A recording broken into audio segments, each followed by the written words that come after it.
Hey guys, welcome back to Business on Trial, where we examine today's biggest ethical dilemmas. I'm Sahil. And I'm Jack. Before we get started with today's episode, we'd like to thank our sponsor, Freeman's Donuts, where 100% of every sale goes to growing stakeholder value. Let's talk about today's ethical dilemma. It's one that's probably driven you around town, literally. It's the gig economy and Uber, and whether they're making the right ethical decision by classifying their employees as independent contractors rather than employees with full benefits. The question isn't just a matter of status, Jack, it's ethics. Millions rely on the gig economy as their primary income, but without employee status, they lose out on benefits like health insurance, 401ks. They don't even get paid minimum wage. So, is Uber acting ethically by denying drivers full employment status? To find out the answer, let's go live to the courtroom where an Uber driver versus Uber Technologies is taking place now. You'll hear testimony from both sides and we'll be along to commentate along the way. Mr. Pipkin, please explain your experience as an Uber driver. Yeah, well, I've been an Uber driver for the past 3 years, and at first it started off as sort of a side hustle. I wasn't working too much, but then it became more of a full-time role for me. I was working 60 hours a week, but Uber didn't consider me an employee. I was essentially just a contractor for them. So it was last year when I got in a car crash, and my car was damaged, and I had to pay my medical bills, but that's not something that Uber covered since I was a contractor, not really a full-time employee. I mean, that's something I struggle with, and I have friends and family in other industries working for other companies where they work the same amount of hours as me, maybe even less, but that's not something that they have to deal with really. So you're saying Uber reaps the benefits of your work but denies you the stability that employee status provides. Yeah, I mean, that's completely correct, Your Honor. I barely make minimum wage as an Uber driver. While I know the company makes billions, the app, tells me who I can give rides to, how much to charge, and I can even get fired based on poor performance. But somehow I'm still not an employee. See, I just really don't get it. I don't think it's fair. While Sahil, that testimony hits hard. Taylor's describing something that feels intuitively unfair and even exploitative. Things that are totally legal in the gig economy today, but maybe unethical on the part of Uber.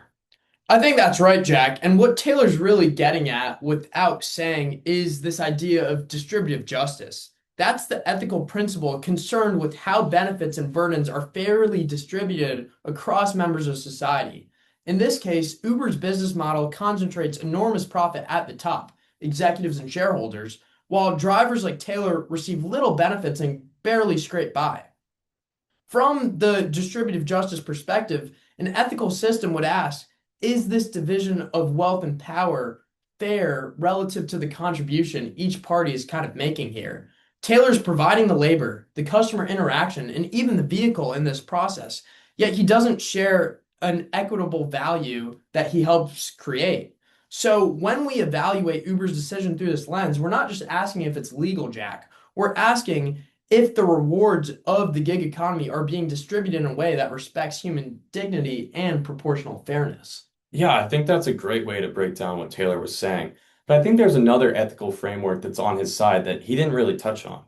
The standards of conduct framework says that ethics depend on whether the action itself, so that being the way they classify their employees, aligns itself with moral duty, not considering the outcome at all.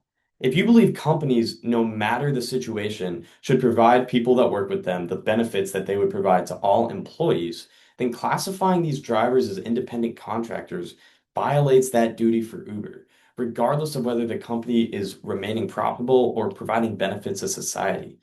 Standards of conduct says that we need to consider the action that Uber takes to classify them and respect it to the duties that the employers have to their employees.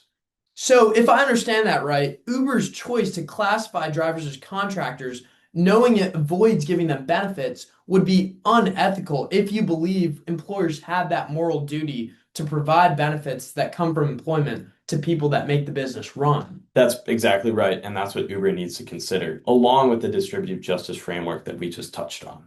But as always on the show, we need to consider the other side of the dilemma. Let's head back to the courtroom and see what Uber has to say. I'd now like to invite Uber executive Mr. Clay Parr to respond. Thank you, Your Honor. Our model gives drivers freedoms. They choose when, where, and how much they want to work. Many of our drivers value this freedom and flexibility.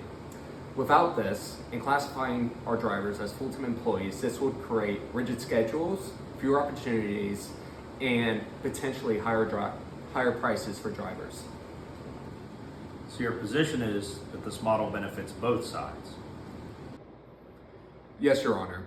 And we've invested heavily in safety, health, and driver perks. We're innovating the new model of the 21st century.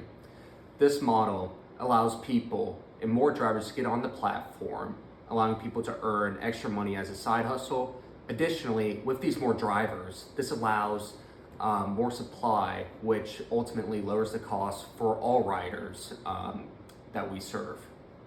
Wow, Sahil, it was great to hear from Uber there. But before we dive into their side, let's make sure we understand Uber's business model and the industry and how the dilemma affects it.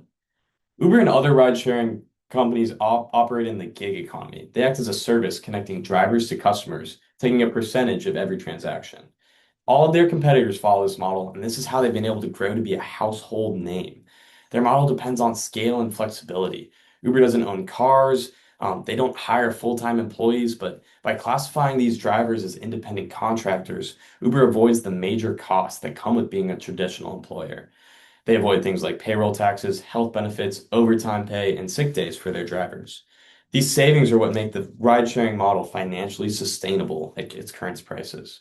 But let's also consider all of the stakeholders that are affected by Uber in this model. For customers, the model provides cheap rides and they're really accessible. It's easy to get an Uber for $8 down the street. Employees suffer as a result, like we've talked about. But Uber's investors and shareholders have really enjoyed the gains of this model as it's proven to be a real success. Society as a whole also benefits from access to cheaper rides. If we can get Ubers back from bars, drunk driving incidents could increase, carpooling would decrease. Uber really enables a lot of benefits for society that we wouldn't really get otherwise. Yeah, and I think that's exactly where the ethical tension lies.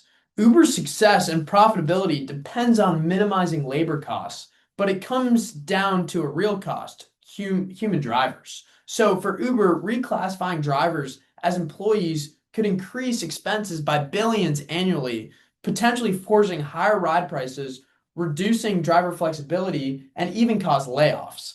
From a business perspective, Uber argues that this current model keeps the service affordable and scalable. And this all builds up to Uber's main ethical defense for their decision to use independent contractors: utilitarianism. Uber argues that the right choice in this dilemma is the one that produces the greatest amount of good for the greatest number of people. Uber feels that their model allows this flexibility for millions of workers, cheaper rides, and serves society as a whole the best, maximizing economic efficiency and providing benefit that way. Utilitarianism in this case doesn't focus on the distribution of these benefits, but instead just merely creating the largest amount of benefit for society. Right, and that brings us to our final question. If both sides of this dilemma have ethical merit, how should Uber move forward? What would an ethical business in the gig economy look like? Let's head back to the courtroom to find out. This case captures the tension between two very valid ethical arguments. Uber is clearly focused on the benefit to society that they provide, but Mr. Pipkin raises good points about the unequal distribution of benefits that the Uber system creates. I now adjourn to my chambers.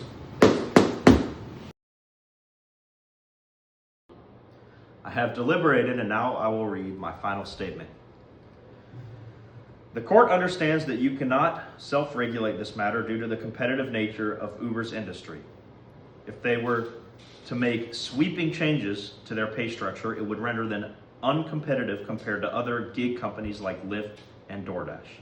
With this in mind, there should be an attempt at industry regulation to determine a more equitable way to protect their workers. This is achievable because there are a few large gig work companies and communication between them is easy to facilitate.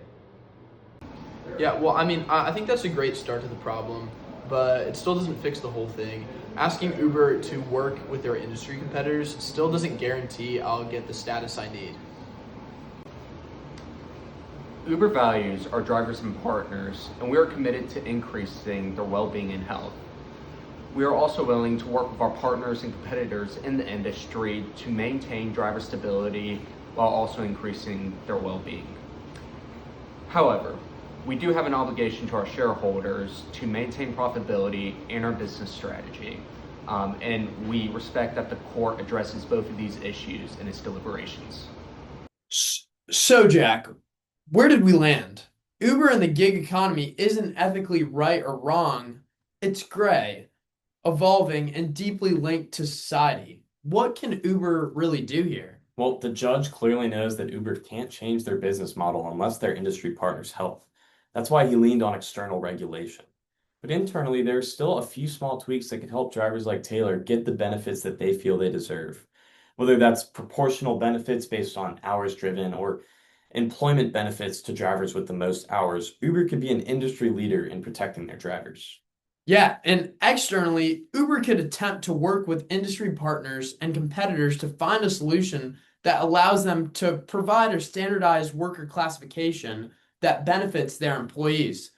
There's a reality that industry regulation may not be possible, and legislators may need to step in and require Uber and other gig companies to create a standards that workers can trust.